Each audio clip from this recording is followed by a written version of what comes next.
Alhamdulillah, alhamdulillah rabbil alamin wa bihi nasta'in ala umuri dunya waddin. Wa sallallahu wasallam ala sayyidina Muhammadin khatamin nabiyyin sallallahu alaihi wa alihi wa sahbihi ajma'in.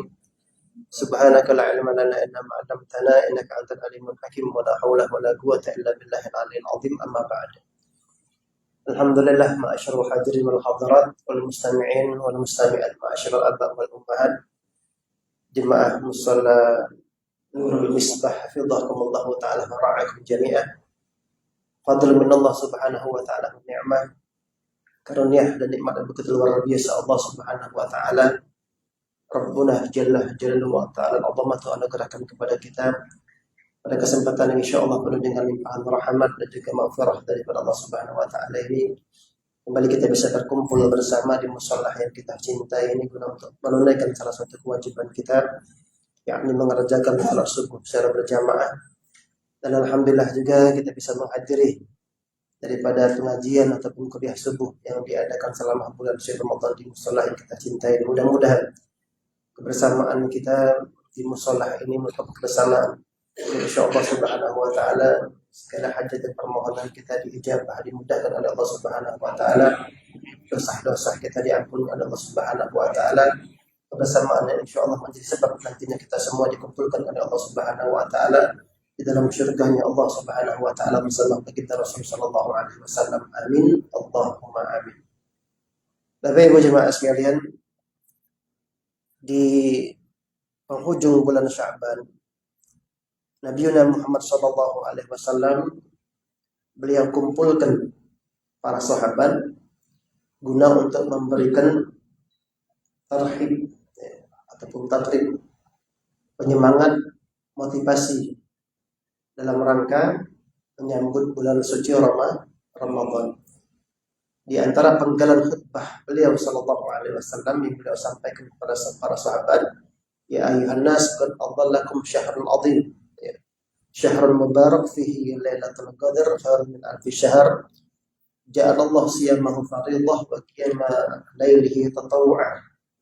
فمن تقرب فيه بخصلة من الخير كان كمن أدى فريضة فيما سوى ومن أدى فريضة كان كمن أدى 70 فريضة فيما سوى وهو شهر الصبر والصبر ثواب الجنة atau kama qala sallallahu alaihi wasallam. Dalam hadis ini Al-Habib Muhammad bin Hafidh ibn Syekh Abu Bakar bin Salim dalam kitab beliau An-Nafhatul Ramdiyah, walid atau abah daripada guru kita Syekh Al-Habib Umar bin Muhammad bin Hafidh bin Syekh Abu Bakar bin Salim, ya, beliau menyimpulkan bahwasannya yang dituntut dan itu merupakan kewajiban kita sebagai seorang muslim dan muslimah di dalam bulan suci Ramadan itu ada 3 perkara. Dan ini juga merupakan sebagai realisasi bentuk rasa syukur kita kepada Allah Subhanahu wa taala atas nikmat yang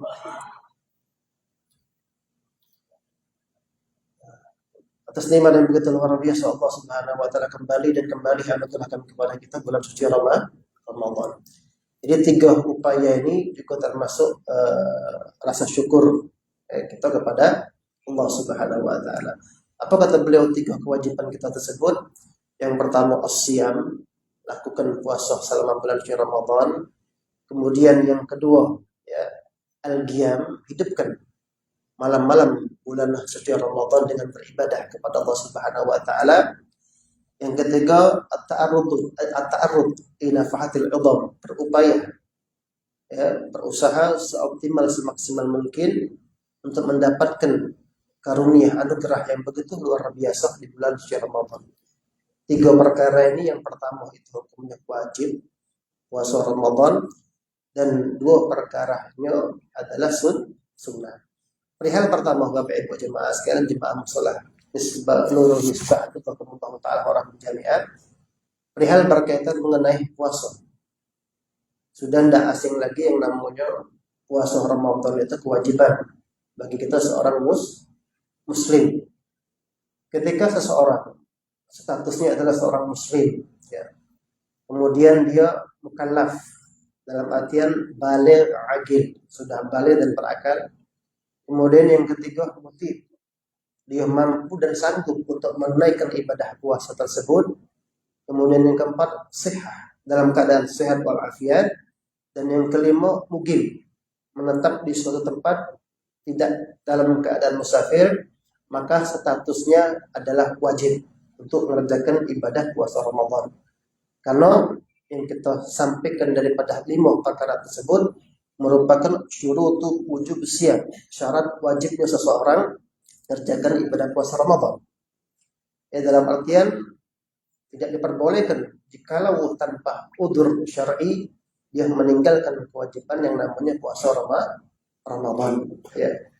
Lain halnya kalau seseorang itu tidak memenuhi syarat sebagaimana yang kami sampaikan tadi, dalam artian statusnya sebagai seorang kafir ataupun seorang murtad, kemudian belum mukallaf, dalam arti kata masih kecil, belum balik dan dalam keadaan gila, kemudian ghair mutik, tidak ada sanggup, tidak ada mampu untuk mengerjakan ibadah puasa tersebut, kemudian dalam keadaan sakit, yang mana dengan sebab puasa bisa menyebabkan mungkin dia meninggal dunia, kemudian sakitnya tambah parah, ataupun lambat sembuhnya, atau timbul penyakit baru. Dengan gambaran yang terjadi, salah satu daripada gambaran-gambaran tersebut, maka statusnya tidak ada wajib mengerjakan ibadah puasa Ramadan dikarenakan dia sakit. Begitupun jikalau dia dalam keadaan musafir, dalam keadaan musafir yang melakukan perjalanan 82 km atau lebih, yang berangkat atau keluar dari rumahnya sebelum fajar. Nah, maka mereka inilah orang-orang yang tidak wajib mengerjakan ibadah puasa Ramadan, yang dalam artian boleh dia tidak puasa, diperkenankan dirinya untuk makan minum di siang bulan Ramadan karena dalam keadaan udzur. Ini perihal ketentuan wajib daripada ibadah puasa Ramadan itu sendiri, Bapak Ibu sekalian. Nah, ketika kita sudah diwajibkan oleh Allah Subhanahu wa taala untuk mengerjakan ibadah puasa Ramadan, yang diwajibkan yang mulai dari terbit fajar sampai dengan terbenam matahari itu untuk meninggalkan segala sesuatu yang membatalkan puasa kita, seperti makan dan minum ataupun lain sebagainya. Ini kewajiban yang sifatnya zahir, yang dalam artian jikalau dia optimalkan dirinya dan melakukan hal-hal yang membatalkan puasanya, maka dengan kacamata syariat ilmu fikih bisa dinyatakan bahwasannya ibadah puasanya sah. Ibadah puasanya sah. Akan tetapi Bapak Ibu jemaah sekalian, dikatakan para ulama wala yatimmu siyamah, tidak mungkin sempurna puasa yang dia kerjakan walaupun sah, tidak akan sempurna puasa yang dia kerjakan walaupun sah, kecuali bitarkil ma'asi wa dzunub, kecuali dia meninggalkan perbuatan dosa dan juga perbuatan maksiat.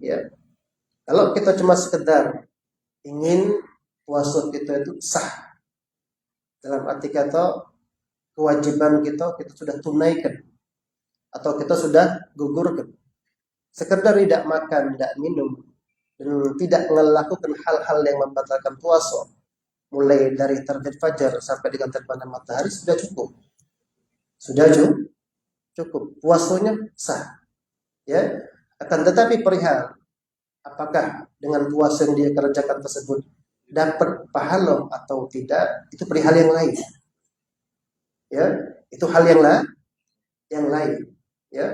Makanya di dalam kitab-kitab fikih, dan mungkin banyak nantinya disampaikan oleh ustaz-ustaz kiai-kiai kita, yang membatalkan puasa itu Bapak Ibu jemaah sekalian ada 2 perkara dibagi oleh para ulama.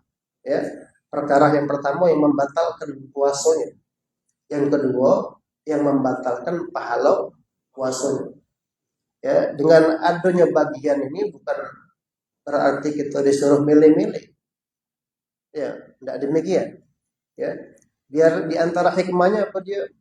Biar kita tahu sebatas mana kadar dan kualitas daripada ibadah puasa kita. Ingat, bukan kita disuruh milih-milih.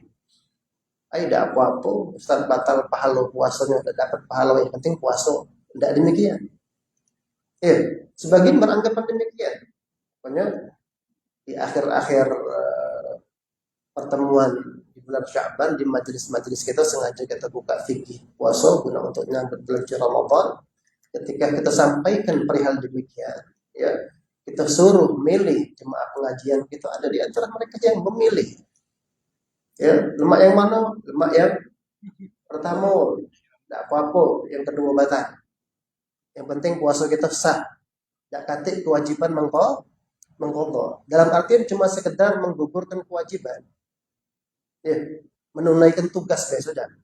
Dia udah ambil pusing apakah kewajiban yang dia lakukan itu dapat pahala atau tidak. Nah, ini kebanyakan ya yang masyarakat awam memahami demikian. Ya, tidak apa-apa, yang penting alhamdulillah sudah sholat. Dia udah ambil pusing apakah sholatnya diterima sama Allah, sah dalam arti kata dapat pahala atau tidak mau ambil pusing. Ya. Nah, kalau puasa itu hanya prioritas Bapak Ibu sekalian, cuma menjauhkan diri kita dari hal-hal yang membatalkan puasa kita seperti makan dan minum, ya maaf ya, kalau kita punya hewan peliharaan, punya kucing, punya burung, ya tidak usah kita keluarkan, biarlah dia tetap berada dalam kandangnya, mulai dari fajar sampai terbenam matahari, tidak usah kita unjuk makan, ya dialah dewean dalam kandangnya, puasa dia. Mungkin lebih tahan, lebih kuat dari kita. Nah, tinggal kita berpikir, kalau puasa kita cuma sekedar tadi, tidak ada makan, tidak minum deh. Kata prioritas yang istimewa yang harus kita upayakan pada waktu kita puasa, apa bedanya dengan puasanya seekor kucing, ya, atau burung, atau kambing dan lain sebagainya. Mungkin mereka lebih kuat, ya, lebih tahan daripada kita. Ya, nah makanya kita yang memiliki keimanan insya Allah betul-betul mantap meyakini akan rukun-rukun iman tidak demikian. Ya, kalau kita pahami Bapak Ibu jemaah sekalian, kenapa di surah Al-Baqarah 183 itu Allah Subhanahu Wa Taala ketika mewajibkan ibadah puasa memanggil hamba-hamba yang beriman, ya, dengan panggilan ya ayyuhalladzina amanu. Makanya di jamaah kita Masjid Nurul Yakin dulu waktu penutupan pengajian kemarin ada sikap jemaah yang bertanya, Ustaz, kenapa ayat ini ya Allah Subhanahu Wa Taala panggil wong yang beriman baik, ya, kenapa tidak dong yang Islam, misal ya ayyuhalladzina aslamu, ya, yang Allah panggil ya ayyuhalladzina amanu. Ini yang harus juga kita perlu pahami Bapak Ibu jemaah sekalian, ya, karena hasil daripada ibadah puasa kita yang pasti diberikan dan dijanjikan oleh Allah Subhanahu Wa Taala, la'allakum tattaqun, dan mungkin bisa kita dapati kecuali ketika kita mengerjakan ibadah puasa yang menjadi modal dasar landasan kuat yang memotivasi itu adalah keimanan. Tidak cukup dengan keislaman, ya, keimanannya tidak cukup dengan keislaman, ya. Keislaman dia merupakan status yang mewajibkan dia untuk mengerjakan ibadah puasa. Ketika dia melaksanakan kewajibannya itu harus dengan keimanannya. Tidak cukup mengandalkan keislaman. Pokoknya bisa kita pahami, ya. Kalau seorang mukmin sudah pasti dia seorang muslim. Tapi kalau seorang muslim belum tentu mukmin. Ya, di dalam agama kita ini ada istilah arkanuddin, ya Bapak Ibu jemaah sekalian, mungkin masih ingat pelajaran ringan dulu. Rukun-rukun agama ada berapa Ibu-ibu? Rukun agama ada? Lupa udah? Bolehlah dibuka-buka lagi bulan Ramadan. Kitab-kitab atau buku-buku fikihnya yang ringan dulu, ya. Rukun agama ada berapa? Rukun agama ada 3, ya. Rukun agama atau yang diistilahkan dengan arkanuddin itu ada 3. Yang pertama Islam, yang kedua iman, yang ketiga ihsan. Yang ketiga ini banyak dilupakan, ya. Yang ketiga ini banyak dilupakan. Ada yang mengatakan belum sempat Ustaz mempelajarinya. Jadi yang ingatnya Islam sama iman itulah. Ya. Padahal yang paling istimewa dari tiga perkara itu adalah ihsan. Kalau kita perhatikan satu demi satu daripada rukun agama ini Islam yang pertama. Mulai dari rukun Islam yang pertama sampai dengan yang ke-5 itu ibadah kewajiban kita kepada Allah Subhanahu wa taala sifatnya zahir. Sifatnya zahir. Ya. Harus kita gunakan gerakan badan dan lain sebagainya. Zahir kejiwaan kalau kita melakukan ibadah tersebut. Syahadat harus diucapkan, salat juga demikian harus dilakukan, ya, zakat demikian, puasa di bulan Ramadan, kemudian haji dan umrah, ibadah yang sifatnya zahir. Lain halnya iman. Ya. Kita tahu tidak belum kita beriman, tidak beriman. Tidak tahu. Karena keimanan itu batin, sifatnya di dalam di dalam diri kita. Ada di dalam hati kita. Tidak ada yang tidak tahu. Itu iman. Seluruhnya mulai dari yang pertama sampai dengan akhir, ya tidak kejingoan karena sumbernya dari hati batin gitu. Kalau ihsan, kolaborasi antara ibadah zahir dengan ibadah batin, timbul ihsan. Kolaborasi. Apa dia itu kolaborasi? Kerjasama. Kerjasama antara keislamannya dengan keimanan. Ya, timbul keisanan. Makanya pengertian ihsan itu antakbudallah. Itu muslim. Engkau beribadah kepada Allah Subhanahu wa taala. Ibadah apapun yang dia kerjakan. Salat dan lain sebagainya. Nah, ketika dia beribadah, jalan keimanannya. Ka'annaka tara fa lam takun tara fa innahu yara. Ketika engkau ibadah salat seperti gambarannya, ya, ka'annaka tara. Ya, seakan-akan engkau melihat Allah Subhanahu wa taala. Fa lam takun tara, jika engkau tidak bisa melihat Allah, dan itu memang keyakinan kita, fa innahu yara. Hadirkan pada waktu kita ibadah, Allah melihat kita. Kolaborasi antara ibadah zahir dengan ibadah batin timbul ihsan. Apa arti ihsan itu? Bagus, cakep. Ya, bagus, cakep, lemak, nyingoknya beribadah dan terrealisasi di dalam muamalahnya sesama hamba Allah Subhanahu wa taala. Ya, terrealisasi hasil ibadah itu ada. Nah, dari mana bisa kita jengok? Dari muamalahnya sesama hamba Allah Subhanahu wa taala. Nah, ini istilah yang pernah diajarkan oleh guru-guru kita pingin dulu, istilah rukun-rukun agama yang tiga perkara tersebut, ya. Nah, balik di pembahasan kita. Karena ketika kita mengerjakan ibadah puasa, ya, cuma mengandalkan keislaman, itulah yang terjadi. Apa yang terjadi? Maka terjadilah. Apalah kira-kira yang terjadi? Ya, berapa banyak yang puasa tapi tidak sholat?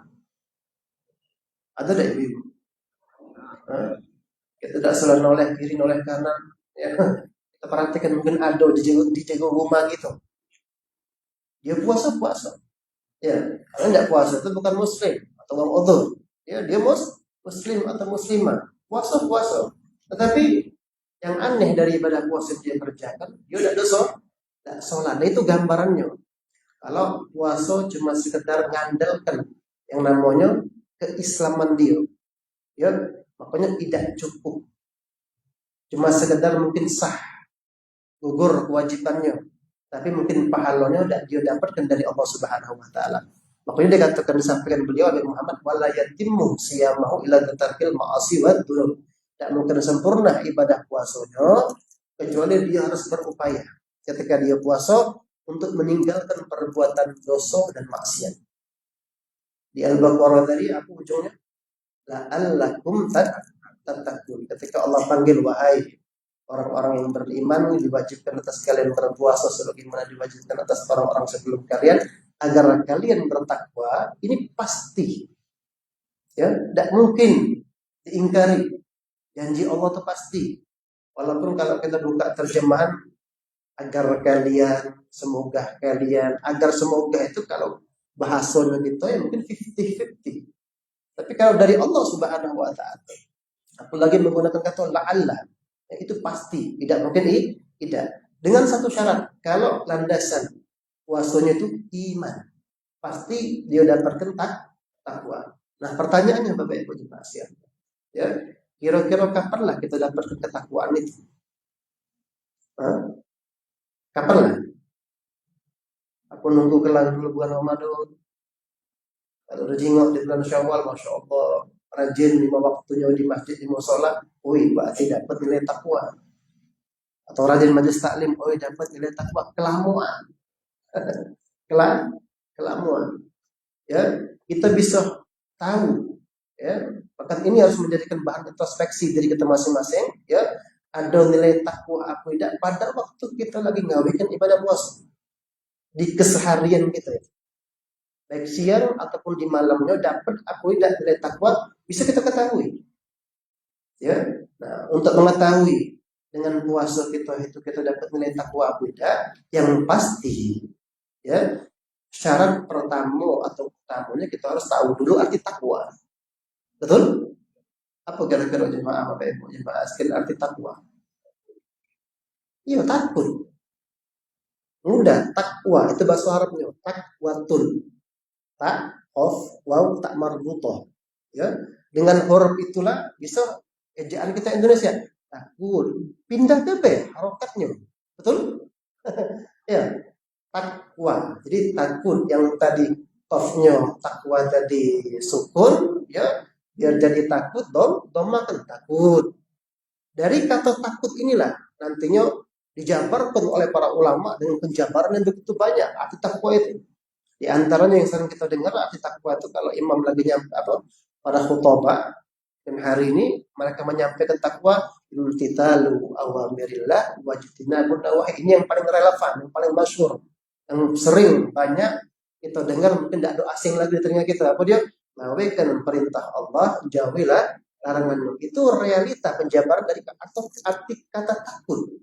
Itu di antaranya banyak para ulama menjabarkan makna takwa. Alhasil ketika kita sedang mengerjakan ibadah puasa, ya, biar ada nilai takwa ketika kita puasa harus ada rasa takut. Ya, harus ada rasa takut. Takut ini takut kepada siapa? Takut sama apa? Tidak puasa, tidak dijuk hadiah. Ya, yang mau rumah tadi takut sama lakinya, tidak puasa, tidak dapat THR. Ya, baju baru dan lain sebagainya. Ya, tidak demikian. Takut di sini takut dengan Allah, takut dengan adabnya Allah, takut dengan api nerakanya Allah, takut dengan siksa kuburnya Allah. Nah, ketika dia puasa, rasa itu ada, bahkan selalu dia upayakan, selalu berada di hati dan pikirannya. Maka puasanya itulah puasa yang benar. Karena ketika seseorang takut, Bapak Ibu jemaah sekalian, tidak mungkin dia melakukan sesuatu. Ya, tidak mungkin dia melakukan sesuatu yang menyebabkan puasanya tidak diterima sama Allah Subhanahu wa taala, apalagi, ya, diadab, disiksa oleh Allah Subhanahu wa taala. Tidak mungkin karena dia takut. Ketika dia puasa nak berbohong tidak jadi, takut. Lagi puasanya batal pahala. Nak ribah juga demikian. Ya, hati-hati Bapak Ibu jemaah sekalian. Kalau ribah, tahu arti ribah? Ghil, bukan pakai ra. Ghibatun. Dikruka akhaka bima yakrah wa in kunta shadiqan. Kalau bahasa kita nih ngumpet, ngomongi wong. Yang keren lagi apa Ibu? Nyodik wong. Nah, itu bahasa Belaka lagi. Ada yang lebih Belaka lagi situ.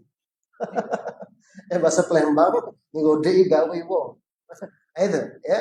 Kalau dalam bahasa istilah diterjemahkan dengan dikruka akhaka bima yakrah. Engkau menyebutkan aib saudaramu yang tidak dia senang.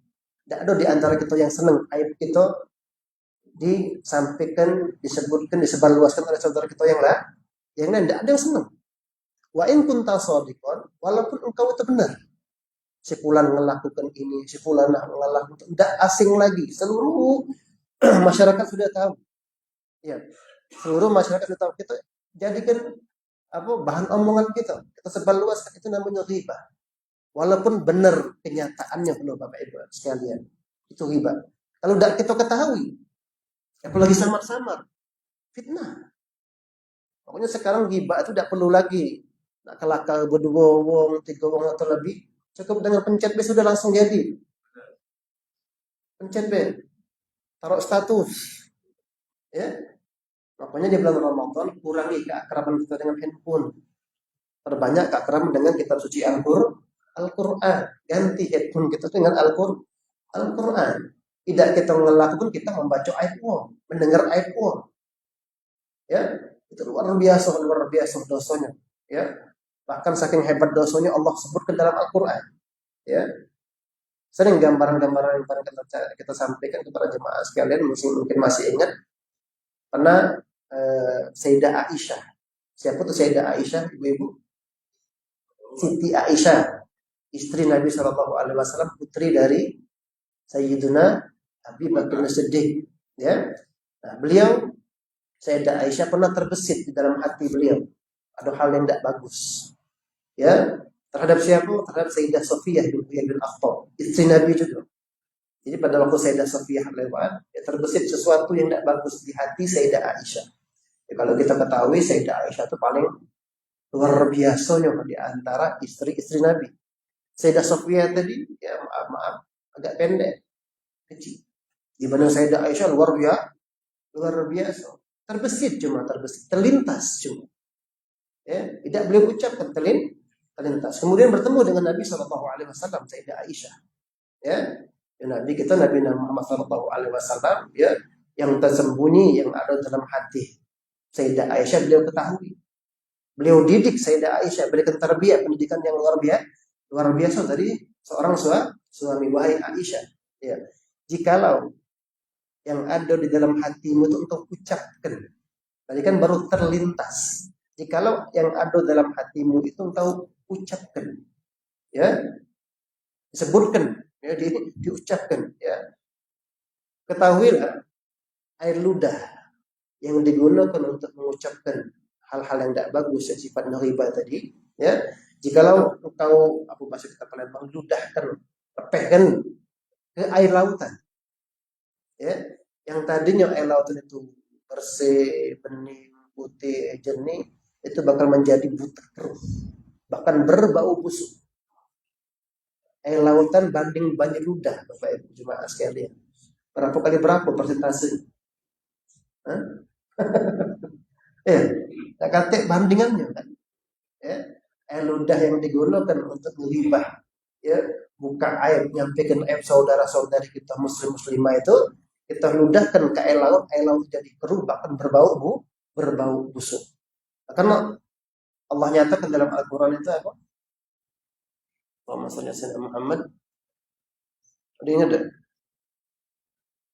Ayuhibbu ahadukum ayyakula lahma akhihi maitan fakarihtumu, kata Allah.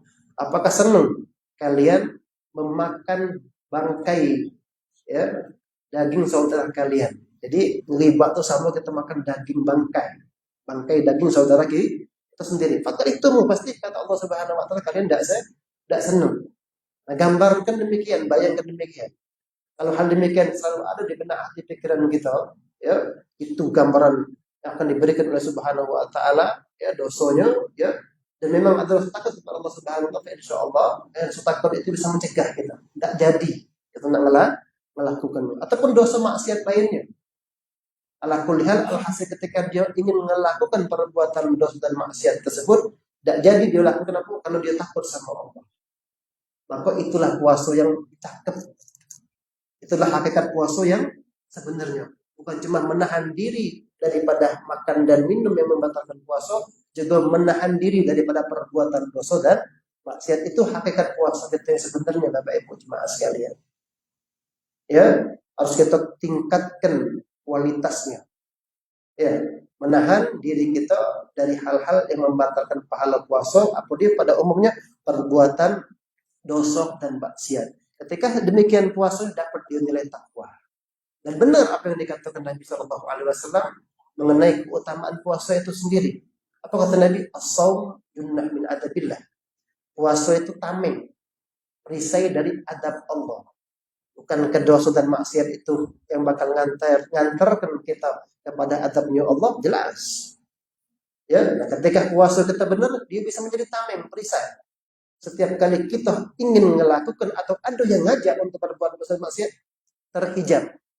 Ya, kita dijago oleh puasa katanya ini, puasa yang begitu luar biasa Bapak Ibu Isma sekalian, yang sudah kita ketahui keutamaannya di sisi Allah Subhanahu wa taala. Puasa yang demikian harus kita upayakan seoptimal mungkin. Ya, karena Imam Ghazali beliau membagi tingkatan puasa itu dengan 3 tingkatan. Tinggal kita jengok, kira-kira kita berada di tingkatan mana lah.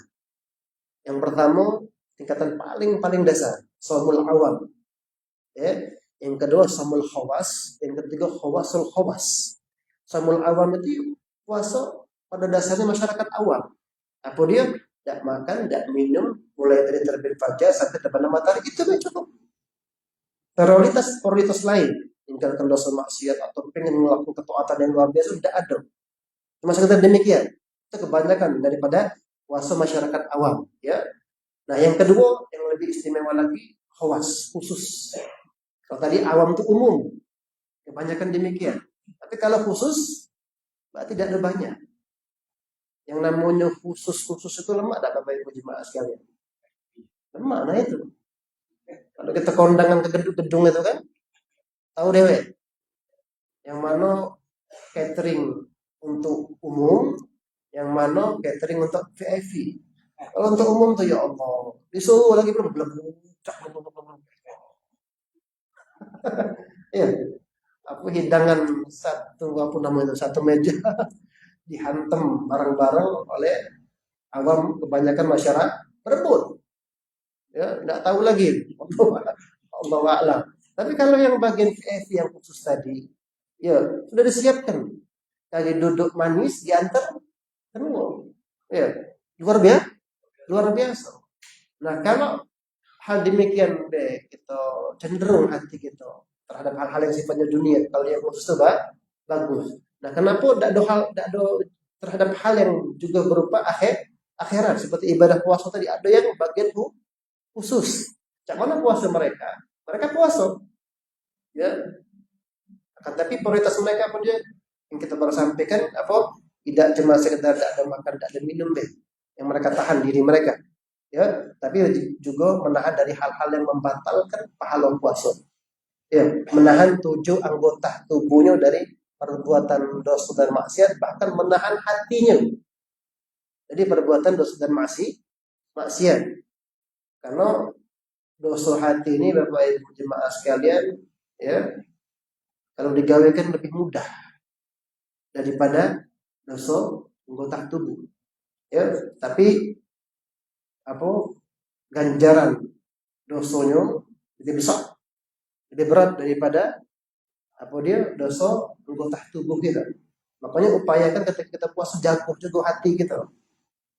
Ya, jago juga hati kita dari hal-hal yang memalingkan ibadah kita kepada Allah atau yang menyebabkan nantinya ibadah kita ketik nilai di sisi Allah Subhanahu wa taala. Upayakan seoptimal mungkin. Ya, berusaha sekuat mungkin. Bahasa kita Palembang ini nyawu taruhan naik. Ya luar biasa. Kalau puasa kita di tingkat yang kedua, nikmat dari Allah Subhanahu wa taala. Karena ketahuilah Bapak Ibu sekalian, ya. Ketika seseorang sudah bisa meninggalkan perbuatan dosa dan maksiat, insya Allah Subhanahu wa taala diberi kemudahan untuk berbuat taat. Karena ketahuilah tidak ada yang menghambat kita, mencegah kita untuk berbuat taat, memperbanyak ibadah, amal soleh dan sebagainya, kecuali dosa dan maksiat yang ada sama kita. Itu penyebab. Pokoknya kalau itu sudah bisa kita upayakan, kita hilangkan seoptimal mungkin, mudah bagi kita berbuat taat. Nah, ini juga yang diajarkan oleh para ulama tasawuf kita, di antaranya Al-Habib Abdullah bin Alawi bin Muhammad Al-Haddad.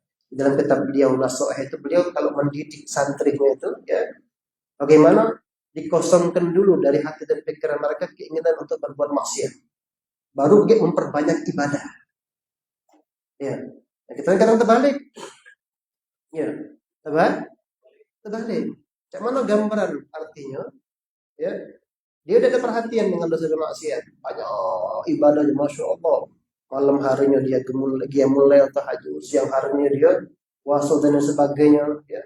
Akan tetapi tidak ada berupaya keras di awal jalannya menuju Allah Subhanahu Wa Taala untuk menghilangkan keinginan berbuat dosa. Ya. Makanya pada waktu dia melakukan perbuatan taat, ya masih banyak perbuatan dosa yang dia lakukan.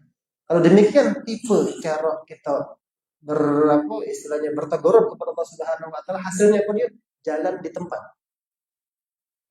Ya. Ibadah maksiat hilang lagi, ibadah maksiat hilang lagi ibadahnya. Makanya ada istilah istinjil. Nah, bukan susu cuma madu jahe, bukan. Tak boleh bulan puasa. Ya, salat terus, siap ya, jalan. Nah, kata hasil dari saat yang dia gawe kan, ketika dia berinfak dengan nominal yang luar biasa, tujuan dia infak itu biar dikenal, biar dapat pujian. Dan kata gunung infak itu. Makanya kosongkan dulu keinginan untuk berbuat dosa dan maksiat, baru perbanyak ibadah. Pasti ada hasil. Digambarkan oleh para ulama tasawuf ya. Kalau kita punya cangkir nih, bukan punya cangkir, kita punya minuman ini masya Allah, ya mahal, lemak dan lain sebagainya, misal susu, ada cangkir, ya ada cangkir. Nah, tapi cangkir ini kotor,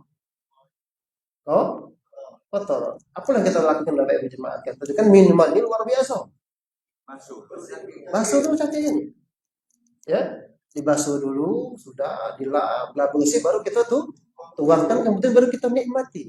Terasa kan nikmatnya? Alangkah lemahnya susu ya Allah.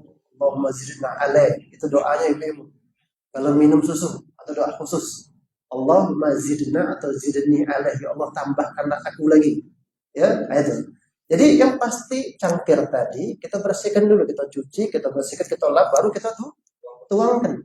Nah, begitu pun gambaran ketika kita ingin berupaya mendekatkan diri kita kepada Allah dengan amal ibadah apapun, puasa juga di antara contohnya. Ya, kita punya badan yang merupakan wadah pemberian Allah Subhanahu Wa Taala, badan yang tohir, 7 panca indera tadi, apalagi hati, bersihkan dulu daripada perbuatan dosa dan maksiat, ya, baru pemberian Allah Subhanahu Wa Taala bisa kita nikmati. Ya, terasa nikmat yang ketika dia mengerjakan sholat, lamunya imam baca surat nyaman. Ya, ini lamu dikit gemeter, kaki aku ustaz katanya. Allah kan ustaz. Ya. Sekarang ini Bapak Ibu jemaah, kita sengaja beberapa malam ini sama anak-anak di rumah itu tarawih keliling masjid ke masjid, ya. Belum kita dapetin 20 di sana. Makanya yang kita 20 ini pertahankan. Ya, pertahankan. Ada yang 8 kan rata-rata. Yang 8 pertama sebelum sholat tarawih kultum. Baru tarawih. Ada yang lebih hebat lagi tanpa kultum lagi. Langsung sholat deh. Nah, itu lebih hebat lah. Lebih hebat lagi. Ekspres. Super kilat. Ya, ekspres super kilat. Ala kulihal mengenai tarawih itu banyak pendapat para ulama mengenai jumlah rakaat. Sampai ada 40 pendapat. Pening pala kita nak mempelajarinya mana pendapat yang kuat. Alhasil yang 8, yang 20 benar kan, tidak sholat. Gitu kan. Atau yang kedua, ketika dia mengerjakan dengan salah satu daripada 2 jumlah bilangan tadi, dia ngerasa bilangan itu yang paling benar, itu pun salah. Yang tidak benar satu yang tidak sholat. Yang 8 20 benar kan loh. Yang kedua, ketika dia mengerjakan salah satu dari jumlah bilangan rakaat ini, dia ngerasa bilangan itulah yang paling benar. Yang 8 mengatakan 20 salah, yang 20 mengatakan 8 salah, itu pun salah. Saya tepuk tangan. Ya, tepuk tangan dia. Kenapa kata asal dan mungkin ada pengaruh hasil daripada ibadah kita gawekan. Pasti setelah kita bermuamalah, bekerja, beribadah kepada Allah, pengen dapat hasil. Pengen pada waktu kita sholat nikmat dalam sholat kita. Jadi lamunya sholat itu tidak ada berkesan sama kita. Ya, tidak ada capek maksudnya. Tidak ada penat gitu. Malahan dengan penat yang ada jadi sehat. Nah, kalau sudah demikian ibadah kita Bapak Ibu jemaah kan luar biasa. Nah, itu bisa didapatkan tadi caranya. Ya, buang jauh dulu, hindarkan seoptimal mungkin perbuatan dosa maksiat, baru perbanyak perbuatan taat. Nah, ketika puasa kita sudah berupaya untuk aku menjauhkan daripada dosa maksiat, insya Allah melakukan perbuatan taat ini mudah. Melakukan qiyamul lail, mulai dari sholat isya berjamaah, tarawih, witir, mulai dari malam pertama sampai malam terakhir. Ya, ini kan sudah masuk malam 21, goyong, ada kemajuan. Ibu-ibu jangan maju-maju, situ-situ lah. Maksudnya yang bapak-bapaknya ada kemajuan, maju, maju, maju, maju. Yang tadi Masya Allah sampai keluar tuh, sampai jalan itu kalau terawih. Kemajuan, ada kemajuan, Masya Allah. Mulai dari malam ke malam, apalagi malam terakhirnya kayak gitu, jingok lah. Ya, nah itulah untuk kita introspeksi jingok, muhasabah pada diri kita, benar dah ibadah sholat kita, jingok. Ya, puasa kita tuh benar dah. Kalau puasa benar tunjuk semangat. Ya, jadi semangat ini tidak seperti kalau kita nak semangat badan itu harus minum obat dulu, mungkin minum minuman ini baru semangat baru benar. Ya, dengan sendirinya otomatis puasa. Ya, kalau dia benar ngawe kenyo, insya Allah pasti sudah memberikan semangat secara totalitas. Apalagi di akhir-akhir Ramadan yang memang harus kita prioritaskan. Ya, nah kebanyakan kan tadi masyarakat awam itu di awal-awal, ketika di akhir-akhir sudah mulai mengurangi keintiman keakrabannya dengan bulan suci Ramadan, ngerasa puasa di siang hari sudah terbiasa, tidak berat lagi, sudah ibadah malam juga dia kok kurang. Jangan sampai demikian Bapak Ibu jemaah sekalian. Jadi dengan upaya menghindari dosa maksiat, insya Allah dimudahkan untuk kita berbuat taat, memperbanyak sholat, baca Al-Quran dan lain sebagainya. Nah ini golongan level kedua, somul khawas. Yang ketiga, somul khawasul khawas, khusus lagi. Wah ini mantap lagi, ya, tidak terpelok gitu, tidak terpelok, tapi niat dan keinginan selalu untuk berupaya. Bagaimana gambaran puasa mereka? Ya, mereka puasa bukan untuk selain Allah, untuk Allah tok. Tidak ada harapan-harapan lain yang dituju dengan puasa dan amal ibadah dia Allah titik. Kalau kita ibadah puasa contoh ataupun ibadah lain, kadang yang memotivasi memberikan semangat kita ibadah itu karena ada keutamaannya, betul? Ada fadilah-fadilahnya, betul? Itu bagus, tidak disalahkan, tidak. Termasuk bagian ikhlas. Ya, melakukan ibadah ini ada fadilahnya sehingga kita tertarik, termotivasi dengan fadilah tersebut, dengan keistimewaan, keutamaan tersebut. Bagus. Yang tidak bagus tuh sudah banyak utamanya, tidak tertarik juga dalam hati. Ya, sampai masuk surga tanpa hisab, gratis, tak mayar lagi. Tidak juga masih, sudah masuk ngaku tuh lah berarti kamu. Ya, tidak kasih tergerak sedikit pun. Nah, ini tidak bagus. Yang bagus itu bagus tadi ketika ada gambaran dari hadis Nabi Sallallahu Alaihi Wasallam, ini pahalanya, itu fadilahnya, kita tertarik luar biasa. Berarti hati kita masih hidup. Tapi yang lebih luar biasa lagi Bapak Ibu jemaah sekalian, ya mereka yang ibadahnya tidak tertarik kepada demikian, tertarik kepada Allahnya. Karena ketika mereka mendapati Allah, maka apa yang ada sama Allah pasti mereka dapati. Itu tujuan hakikatnya. Bahkan di antara mereka dia pernah nyampaikan dalam magolah perkataannya, kalau bahasa kita ini tidak apa-apa dimasukkan oleh Allah ke dalam neraka asalkan Allah redha. Sanggup tak gitu? Tidak apa-apa masuk ke dalam neraka asalkan Allah redha. Ya, tidak apa-apa kata mereka. Saking ikhlas tujuannya itu semata-mata Allah tok, katik selain Allah. Ya, masuk neraka tidak apa-apa kata. Karena dia tidak ada mengharapkan, tidak ada menginginkan surga, tidak takut neraka. Yang mereka harapkan ada redha Allah di situ, tidak apa-apa. Tapi kan secara realita bahwasanya tidak mungkin keredhaan Allah itu ada dalam neraka. Redhonya Allah ada dalam surga. Gambaran bayangan. Ya. Cara mereka beribadah demikian, sehingga mantap. Nah, kalau sudah ibadah itu sudah pada itu. Tidak tahu lagi yang namanya waktu, tidak tahu lagi yang namanya sehat dan sakit. Kalau kita kan sehat, masya Allah. Ketika sakit agak kita kurangi. Dan demikian, karena ada untungnya kan enggak. Ya, masa sakit mereka itu sama seperti masa sehat mereka. Sayyidina Habib Abdullah bin Alawi bin Muhammad Al-Haddad, ya. Itu demamnya masya Allah Bapak Ibu jemaah sekalian di kota Tarim itu luar biasa. Kalau sudah dingin itu demam lagi, itu 7 lapis selimut tebel-tebel. masih terasa panasnya. Ya, bagaimana keadaan beliau dengan qiyamul lailnya tetap bangun. Ya, tetap bangun. Dalam arti kata tidak terbawa dengan keadaan sakitnya, padahal panasnya luar biasa. Dikatakan oleh anak-anak beliau, wahai Abah, sudah cukuplah, istirahat dulu, kaget ibadah enggak. Karena yang memberikan penyemangat mereka ibadah itu bukan dohir badan mereka, bukan. Tapi ada yang di dalam hati mereka.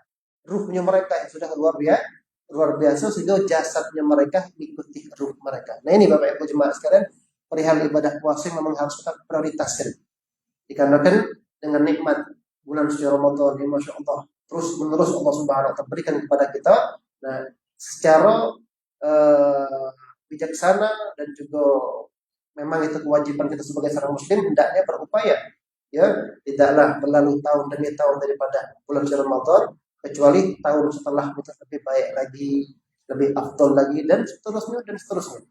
Tapi kalau terjadi sebaliknya, 1446 Masya Allah, 1447, nah, subhanallah.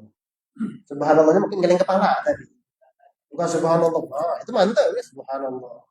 Bahasa kita Palembang gitu. Ya, ya.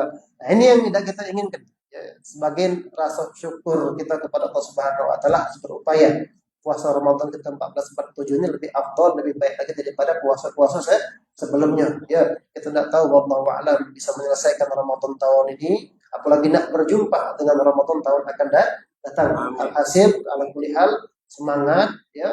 Mudah-mudahan Allah Subhanahu wa taala berikan taufik dan hidayah kepada kita sekalian. Amin. Allahumma amin. Mungkin yang bisa kami sampaikan dari jemaah sekalian.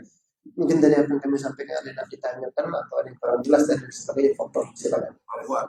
Ayah foto. Yang tamu kenal ke diri, nama saya Mas Agus Fatahillah. Kami menurut Ustaz Mas Agus, jadi kami senangnya gagap kalau sebelum Kalau tidak Mas Agus tak gagap Pak. Bukan. Yang kedua, nak ditanya, dalam ilmu komunikasi, manusia ini bisa menyerap ceramah atau pengarahan atau apapun itu kalau seandainya bisa identifikasi. Jadi pacak nyambung aku. Nah, jadi itu tadi, ini satu nyambung gitu. Satu. Yang kedua ada pertanyaan dalam hati karena babul ilmi itu soal. Menariknya Ustadz tuh, ada umumnya menarik isi ceramahnya, ayat yang dibacanya. Atau akunnya agak aneh, itu membuat sumbernya dulu dari setelan Ustadz. Nah, ini yang aku tanya, mungkin galau-galau jemaah ini bertanya tapi tidak berani. Pertama Ustadz imam yang ente pakai itu dihitungnya oleh jenderal oleh limo kan gitu. Itu dari mana? Apa makna itu? Apa maknanya? Satu, itu kami lebih nyambung kan. Yang kedua, banyak ustadz yang ngajar di sini tak ngerti memakai stagen. Stagen bu, dia bu. Apa pendidikan stagen? Namo juga, oh dasarnya dari mana? Kalau ente pakai cincin lah, tahu aku senang ini. Nah, sudah. Untuk website. Itu ya. Assalamualaikum.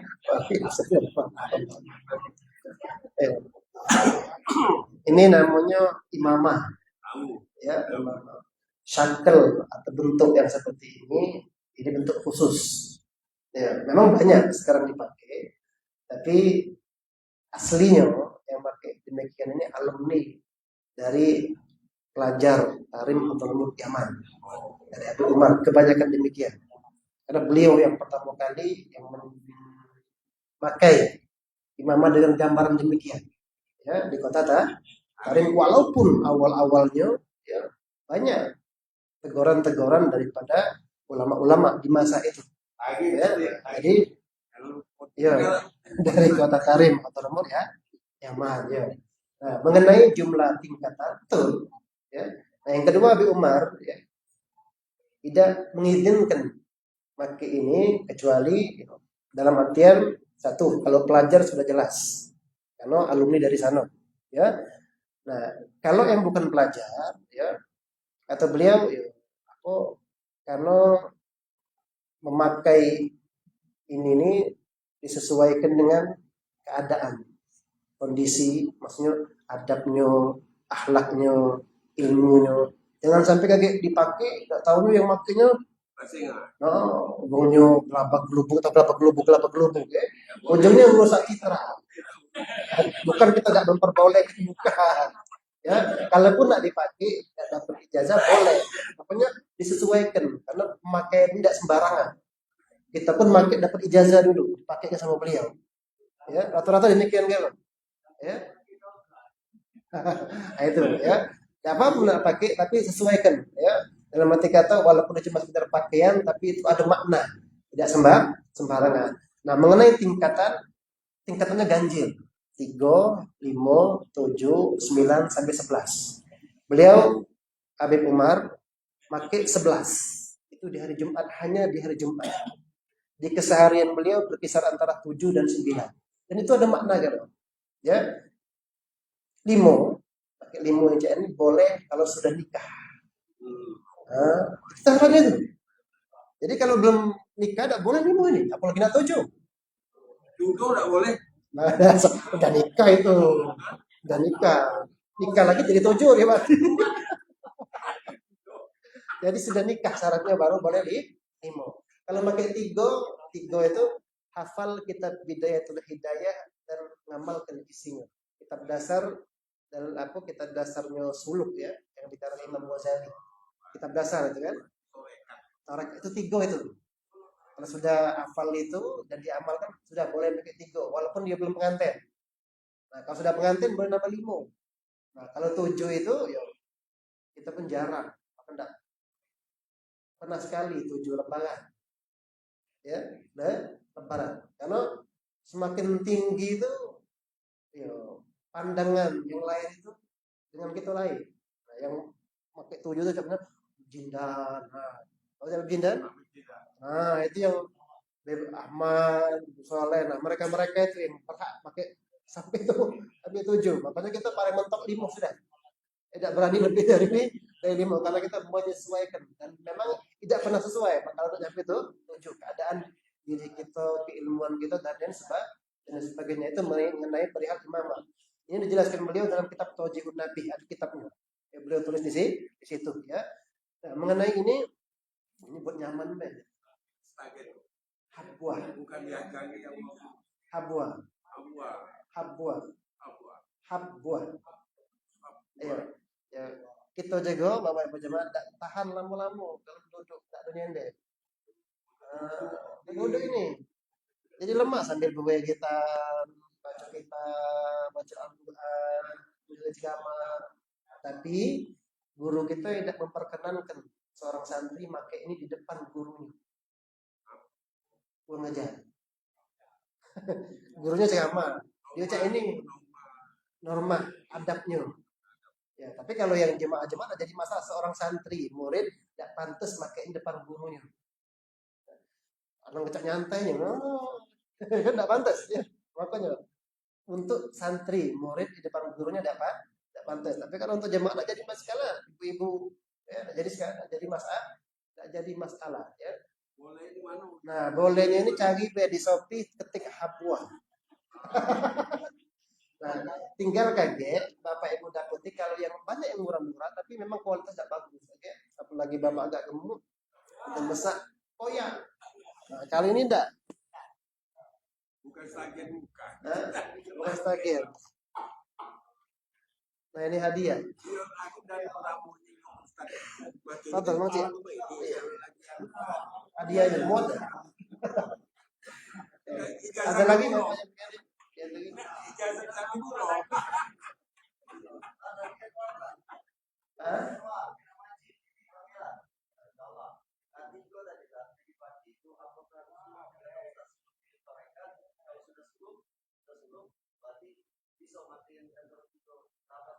Abdulnya memang demikian. Ya, sudah Bismillah. Ya. Insya Allah juga orang yang pakai MC ini dengan adanya pakaian ini bisa menempatkan diri juga. Nah, itu bisa menempatkan dirinya, oh ya aku maki imam ada pantas ngelakuin ini. Terkadang demikian juga ada, berarti luar biasa bagus pakaian imamnya berarti. Hah? Suluk tuh ya upaya jalan kita untuk menuju Allah Subhanahu wa taala, itu namanya suluk ya. Ada lagi? Hah?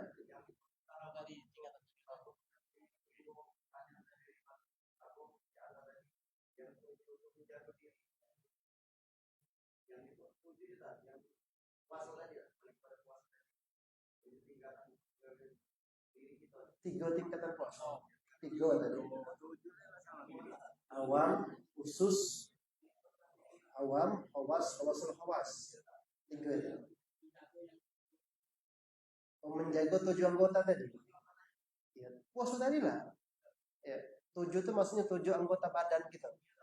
Mata kita, mulut kita, telinga kita, kemaluan, perut, kaki, tangan.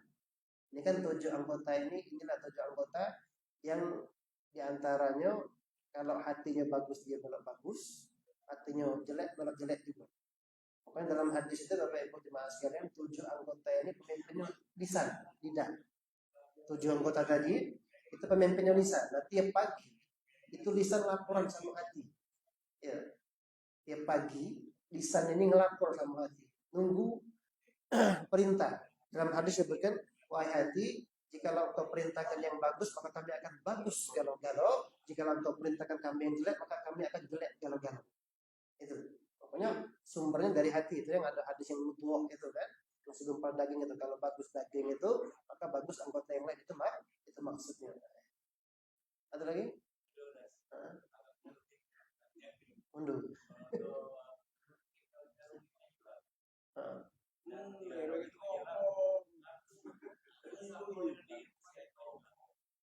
Mana? Oh iya. Matelah. Tempat terbit itu berbeda-beda. Ya, tidak usah ke negara. Kita Palembang Jakarta, waktu sholat berbeda. Ya, lebih cepat terbit mereka duluan di Jakarta baru kita. Makanya semakin jauh semakin luar biasa perbedaannya. Maka dengan berbedanya matlah, maka perbedaan hilal kejiwaan ya terjadi. Kalau perihal masalah ruqyah hilal, Bapak Ibu sekalian, kalau asli zaman dulunya mereka yang menentukan awal Ramadan dan juga awal Idul Fitri itu bukan pakai teropong, memang jingok dengan mata kepala. Makanya di kitab-kitab fikih dijelaskan di antara syarat diterima syahadah penyaksian hilal itu satu, harus laki-laki, tidak boleh perempuan. Yang kedua, Rosyid itu memang pinter, banyak syarat, tidak boleh ngelakuin ini, tidak boleh ngelakuin itu. Ketika dia ngomong aku jingok hilal, diterima. Tapi kalau salah dalam arti kata tidak memenuhi syarat-syarat sudah ditentukan, tidak diterima hilalnya, apa syahadahnya. Itu kalau dulu. Makanya kakak Abi Umar Habib Ali Masud sudah meninggal. Beliau dalam umur 60 sampai 70 itu Bapak Ibu jemaah sekalian meledak dan pakai kacamata itu bisa tahu ini bintang ini bintang dengan matanya. Ya, mereka bisa langsung jingok hilal itu bisa dengan kemampuan yang diberi sama Allah. Cuma mereka nanda dalam arti kata lebih afdal ikuti pemerintah guna untuk apa? Persatuan. Ya, kalau hukumnya boleh. Misal seseorang dia sudah memenuhi syarat kriteria boleh apa jingok hilal, dia ngomong aku jingok hilal boleh dibelai walaupun bertentangan dengan pemerintah. Nah mereka tidak mau ya guna untuk persatuan. Makanya zaman sekarang perihal hilal ya sudah cukup dengan adanya teleskop ya lebih jelas lagi itu ya lebih jelas lagi. Makanya apa yang sudah ditentukan oleh pemerintah itu adalah pegangan kita. Kata pemerintah puasa bahkan lembaga ya. Dan kalaupun ada yang berbeda, ini jangan menjadi perpecahan. Jangan disalahkan. Karena sifat menentukan hilal itu istilah ijtihadiyah. Ijtihadiyah itu upaya, usaha. Dalam ilmu fikih itu, hukum fikih itu dalam ijtihad kalau upaya usaha. Tak kata yang 100%. Ya, benar, 75. Nah, tapi hukumnya cak mana? Kalau yang benar dapat 2 kontenan. Kalau yang salah dapat 1. Bukan berarti benar masuk surga, salah masuk neraka, enggak. Makanya kita saksikan di ilmu-ilmu fikih, ini mengatakan haram, itu makruh. Ini mengatakan wajib, itu sunnah. Ya, kan luar biasa hukumnya. Banyak kan? Ini wajib, imam pula sunnah. Ya, ini haram, ini makruh. Nah, kenapa terjadi demikian? Karena mereka yang sudah berhak menentukan hukum, ketika menentukan hukum berarti dia seorang mujtahid. Ya, nah, ketika benar dapat 2 gitu kontenannya. Ketika salah dapat 1. Makanya perbedaan pendapat di dalam ilmu fikih itu benar adonyo dan itu bentuknya barokah. Bentuknya apa? Rahman. Makanya yang berbeda mungkin dia puasa duluan jangan menjadi perpecahan sama kita. Jangan dikatakan salah dan lain sebagainya. Ya. Jadi ada yang jingok hilang, ada yang bisa jalan sesuai pegangan masing-masing. Nah, ada lagi sih kok aku golongan ketiga. Golongan apa lagi kira-kira? Kalau puasa melok yang terakhir, lebaran melok 2. Itu baru. Puasa melok yang terakhir, lebaran nak 2. Bukan ru'ya, bukan juga hisab. Ada dewek dia berarti. Itu ya. Lailatul Qadar bingung kan dia betul itu kan 21 25 kan itu. Nah turun 21 bukan buat jangan betul ya. Wallahu a'lam.